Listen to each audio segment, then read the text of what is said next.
أعوذ بالله من الشيطان الرجيم. بسم الله الرحمن الرحيم. السلام علیکم ورحمۃ اللہ وبرکاتہ۔ اس سیریز کا نام ہے کردار سازی۔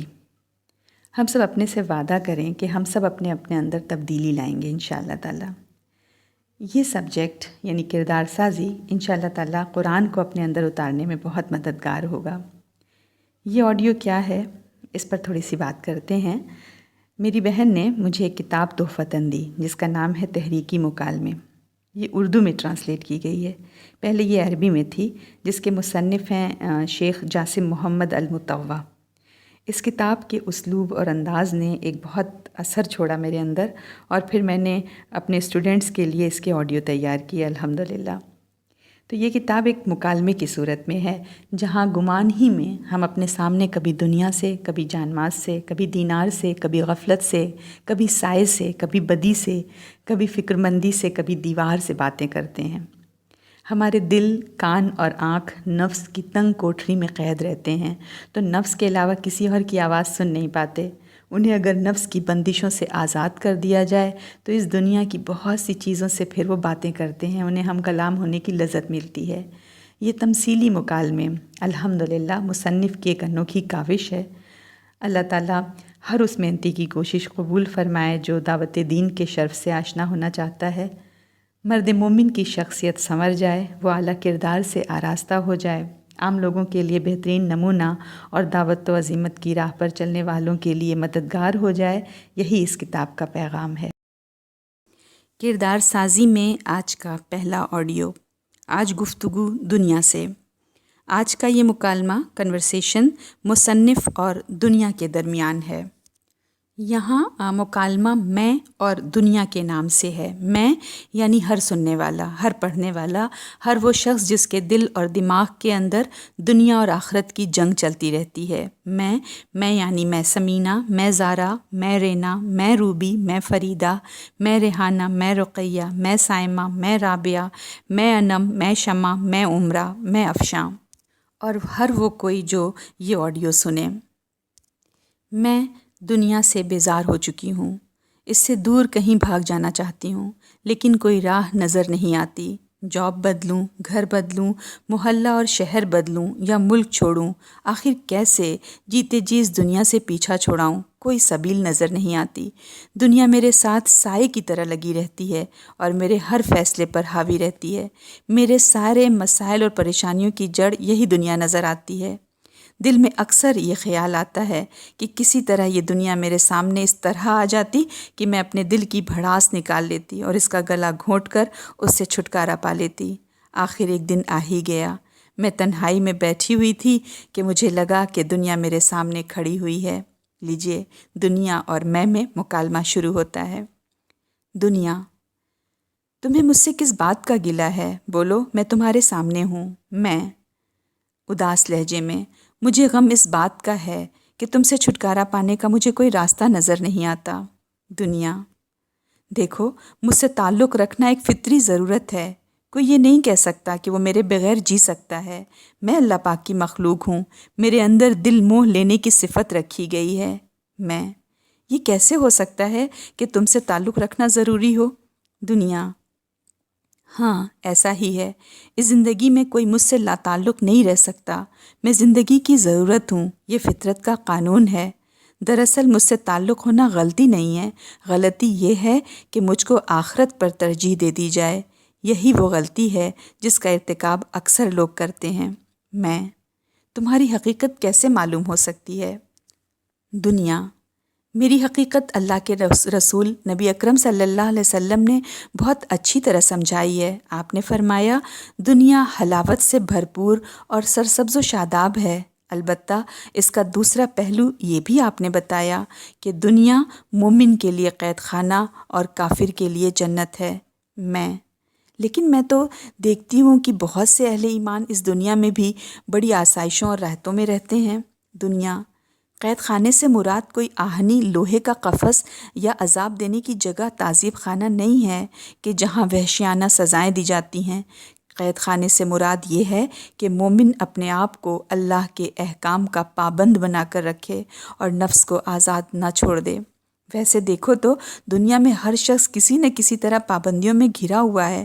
شیخ محمد بن سماک رحمۃ اللہ علیہ کی بات پر غور کرو، انہوں نے کیا فرمایا کہ اے آدم کے بیٹے، تم سدا سے قید میں ہو، پہلے پیٹھ کی قید میں، پھر پیٹ کی قید میں، پھر اس کپڑے کی قید میں جس سے بچوں کو کس کر لپیٹ دیا جاتا ہے، پھر مکتب کی قید میں، پھر گھر کی ذمہ داریوں کی قید میں۔ بس اس کی کوشش کر لو کہ موت کے بعد آرام مل جائے، ورنہ پھر ایک اور سب سے تکلیف دہ قید تمہاری منتظر ہے۔ یہ بہت خوبصورت اور لطیف بات ہے، میں سمجھ گئی۔ اچھا یہ تو بتاؤ کہ تمہارا نام دنیا کیوں پڑا؟ دنیا، اگر میرے نام کا مطلب لوگ سمجھ لیں تو میری چمک و دمک کے دام میں نہ آئیں۔ میرے نام کے دو مطلب ہیں۔ ایک مطلب یہ ہے کہ میں عارضی ہوں، میری عمر بہت کم ہے، بہت جلد فنا ہو جانے والی ہوں۔ دوسرا مطلب یہ ہے کہ میں ایک معمولی اور بے وقت چیز ہوں، آخرت کے مقابلے میں میری کوئی قیمت نہیں۔ میں تمہارے دام سے بچ کر زندگی گزاروں، اس کے لیے مجھے کیا کرنا ہوگا؟ دنیا، یہ بہت خطرناک سوال ہے۔ تم مجھ سے میرا راز اگلوانا چاہتے ہو؟ میں لوگوں کو مختلف طریقے سے اپنے جال میں پھنساتی ہوں، کسی کو مال و دولت کی جال میں، کسی کو جاہ و منصب کے جال میں، اور یہ سب میرے میک اپ اور آرائش کا کمال ہے۔ اور یہ تو تم جانتی ہو کہ میک اپ کتنا ہی دلکش ہو وہ عارضی ہی ہوتا ہے۔ کیا تم نے کبھی کسی دلہن کی آرائش یا کسی شادی کے گھر کی سجاوٹ کو دیکھا ہے کہ وہ ہمیشہ کے لیے باقی رہ گئی ہو؟ اے دنیا، تم میرے سوال سے فرار مت اختیار کرو، تمہیں میرے سوال کا جواب دینا ہی ہوگا۔ دنیا، جلدی مت مچاؤ، میں جواب دوں گی، ضرور دوں گی۔ دیکھو، تمہیں یہاں میرے ساتھ ہی جینا ہے، لیکن میرے فتنوں سے بچتے ہوئے جینا ہے، یہی نجات کا فارمولہ ہے۔ اس کے لیے سب سے ضروری صفت ہے ہوشیاری اور بیداری۔ میں لذتوں اور شہوتوں کے جلوں میں رہتی ہوں۔ جو مجھے آخرت کی گزرگاہ مان کر آخرت کی طرف چلتا ہے وہ بچ نکلتا ہے اور منزل پا لیتا ہے، اور جو مجھے مستقل ٹھکانہ سمجھتا ہے وہ میرے جال میں پھنس جاتا ہے اور نامراد ہو جاتا ہے۔ میں منزل نہیں گزرگاہ ہوں۔ حسن بصری رحمۃ اللہ علیہ نے خبردار کیا تھا نا، دیکھو ان چیزوں سے پرہیز کرو جو تمہیں دنیا میں مصروف کر دیں، کیونکہ دنیا کی مصروفیتیں بہت زیادہ ہیں۔ آدمی مصروفیت کا ایک دروازہ اپنے لیے کھولتا ہے اور اس دروازے سے 10 دروازے اور کھل جاتے ہیں۔ تب تو میں تم سے بالکل قطع تعلق کر لوں گی، تبھی مجھے نجات مل سکے گی۔ دنیا، یہ نہ ممکن ہے اور نہ ہی مطلوب ہے۔ البتہ ہوشیار ضرور رہو، جب بھی دنیا کی مصروفیت کا کوئی دروازہ تمہارے لیے کھلے، تم آگے بڑھ کر آخرت کی مصروفیت کا ایک دروازہ اپنے لیے کھول لو، تاکہ آخرت کے سفر پر گامزن رہو اور دنیا میں جو تمہارے حصے کا ہے وہ بھی تمہیں مل جائے۔ اس طرح اعتدال اور توازن کے ساتھ زندگی گزارو، یہی خالق کی ہدایت بھی ہے اور یہی منشا بھی ہے۔ لیکن مجھے ڈر لگتا ہے۔ دنیا، ڈرو نہیں، بس اس کا خیال ہمیشہ رکھو کہ دنیا کی زندگی کس طرح ہوشیاری کے ساتھ گزارنی ہے۔ حضرت ابن مسعود رضی اللہ تعالیٰ عنہ کی ایک بات ہمیشہ یاد رکھو۔ وہ کیا بات ہے؟ دنیا، حضرت ابن مسعود رضی اللہ نے فرمایا، تم میں سے کسی کو میں ہرگز اس طرح نہیں پاؤں کہ گویا رات میں وہ مردہ لاش ہے اور دن میں قطرب یعنی ایک پھدکنے والا کیڑا ہے۔ یہ حال بہت سے لوگوں کا ہے۔ راتیں غفلت بھری نیند کی نظر ہو جاتی ہیں اور دن غفلت بھری دوڑ بھاگ میں گزر جاتے ہیں۔ آخرت کی تیاری کا خیال نہ دن میں آتا ہے اور نہ رات میں۔ کسی نے بہت صحیح کہا ہے، آدم کا بیٹا مسکین ہے، وہ جتنا فقر و فاقے سے ڈرتا ہے، اگر اتنا ہی دوزخ کی آگ سے بھی ڈر جائے تو جنت میں داخل ہو جائے۔ مجھے کچھ نصیحت کرو۔ دنیا، اللہ کے اس فرمان کو ہمیشہ یاد رکھو۔ وَاضْرِبْ لَهُمْ مَثَلَ الْحَيَاةِ الدُّنْيَا كَمَاءٍ أَنزَلْنَاهُ مِنَ السَّمَاءِ فَاخْتَلَطَ بِهِ نَبَأْتُ الْأَرْضِ فَأَصْبَحَ هَشِيمًا تَذْرُوهُ الرِّيَاحُ وَكَانَ اللَّهُ عَلَى كُلِّ شَيْءٍ مُقْتَدِرًا۔ اور ان سے دنیا کی زندگی کی مثال بھی بیان کرو، وہ ایسی ہے جیسے پانی جسے ہم نے آسمان سے برسایا تو اس کے ساتھ زمین کی رویدگی مل گئی، پھر وہ چورا چورا ہو گئی کہ ہوائیں اسے اڑاتی پھرتی ہیں، اور اللہ تو ہر چیز پر قدرت رکھتا ہے۔ اور دیکھو، اگر پہلے تم مجھ سے ایک بار ہوشیار رہتی تھیں تو آج کے بعد 1000 بار ہوشیار رہو۔ کیا اتنی صاف صاف باتیں ہونے کے بعد بھی تم مجھے اپنے دام میں پھنساؤ گی؟ کیا مجھے تمہارے سلسلے میں مطمئن نہیں ہو جانا چاہیے؟